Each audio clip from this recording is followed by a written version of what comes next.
प्रताप राय जो कि बहुत बड़े भक्त थे, उनका व्यापार लोगों को कर्ज देने का था। लोग उनके यहाँ स्वर्ण आभूषण रख कर पैसे ले जाते और बाद में ब्याज सहित मूलधन देकर अपने आभूषण वापस ले जाते। प्रताप राय जी हमेशा नाम जप और भगवान की आराधना में मग्न रहते थे।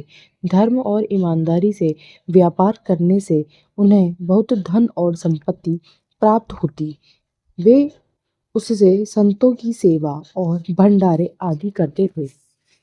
उनका बढ़ता हुआ यश देखकर कुछ लोग उनसे जलने लगे। एक दिन एक व्यक्ति आया और पोटली में कुछ पत्थर भरकर ले आया और कहा, ये स्वर्ण आभूषण है, उनके बदले में कुछ मुद्राएं ले गया। प्रताप राय उस पोटली को खोलकर नहीं देखते। फिर थोड़ी देर में दो लोग और आए, कंकड़ भरकर पोटली ले आए और बदले में स्वर्ण मुद्राएं ले गए। प्रताप राय ने विश्वास करते हुए उनकी पोटली खोलकर नहीं देखी। कुछ दिन बाद वे तीनों एक एक करके आए और ब्याज सहित धन लौटाकर अपनी पोटली लेते समय बोले, इसमें तो कंकड़ भरे हैं। पहला आदमी प्रताप राय पर आरोप लगाने लगा कि देखो, भक्त बनने का नाटक करता है। इसने मेरी पोटली में से आभूषण निकालकर कंकड़ भर दिए।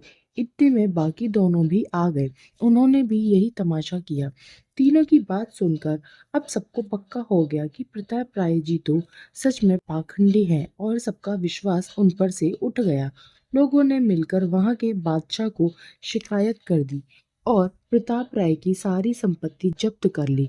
प्रताप राय को बंदी बना लिया। प्रताप राय ने अपनी पत्नी को कहा कि ठाकुर जी की सेवा नहीं रुकनी चाहिए, तुम ठाकुर जी को लेकर मायके चली जाओ।